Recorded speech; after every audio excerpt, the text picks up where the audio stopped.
It was their great-grandmothers and their great-grandfathers and their grandmothers and their grandfathers and their mothers and their fathers that passed down to them the history of their people and the history of their God. It was their grandmothers and grandfathers who told them we were slaves in Egypt.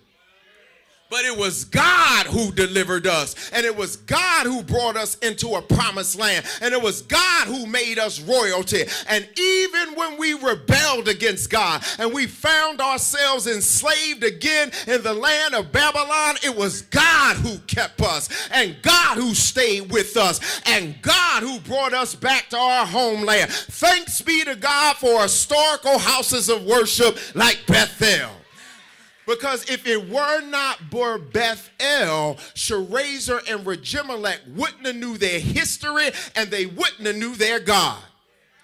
Because you do realize that the name Sharezer and the name Regimelech are Babylonian names. They are not Hebrew names. They are Babylonian names. It simply means that their people had been in exile so long, 70 years in exile to Babylon, 70 years of being captives, 70 years of being slaves, that they stopped naming their children Hebrew names. They started naming their children, many of them, after the names of the very captors that had conquered them. In other words, this would be their original Hebrew names. These were the names that they had adopted from the very people that had enslaved them. And after 70 years of being in slavery, they no longer spoke their native language.